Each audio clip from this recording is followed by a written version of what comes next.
If I look at the process that I have followed, um, the most significant challenge is probably discovering how to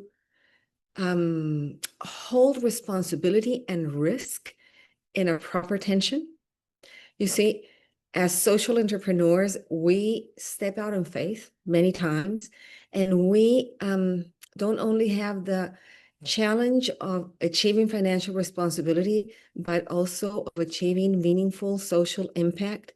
And that requires stepping out boldly, but at the same time responsibly. So identifying how far to go and also what needs to be in place with every initiative is crucial. I think that's a constant challenge that leads to dependence, to increased awareness, to understanding contextual factors, to relying on good counsel so that we can maintain that healthy tension between being responsible stewards, but also daring to take risks.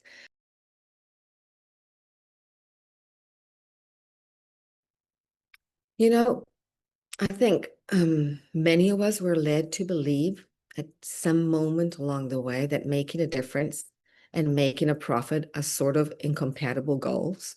And now that social entrepreneurship is a thing, I think that we're stepping away from that.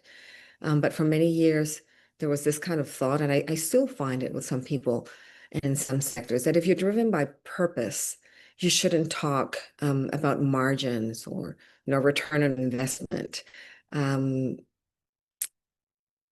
but mission driven does not necessarily mean that you have to be content with scarcity. I have discovered that you can advance and that ministry does not have to move at one pace and business at another. These can be integrated.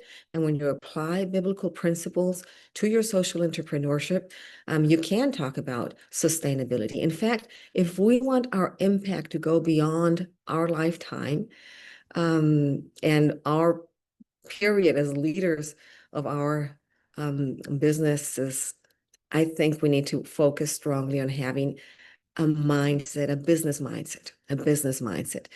We need to learn to navigate two worlds at once, the world of service and the world of systems. So not fear from looking at budgets and analyzing return on investment. I think that's very important for us, and seeking sustainability while also maintaining faithfulness to our mission.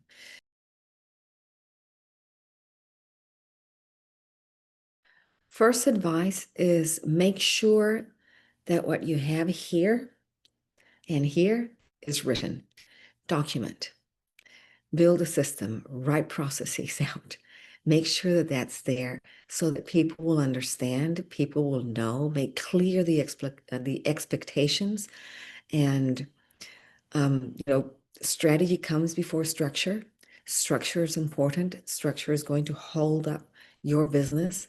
And once you have that structure, bring in the right people to the right place. I cannot emphasize that enough. Take time to identify who is it that you need? What are the characteristics of the people that you need to come and work alongside you?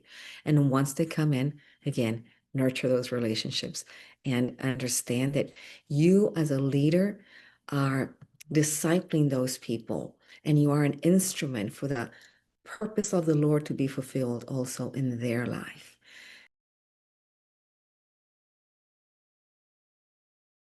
When you're bold and passionate about something, it's easy to go, go, go and try to do things in your own strength.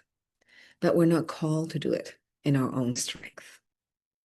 We're called to walk with the Lord.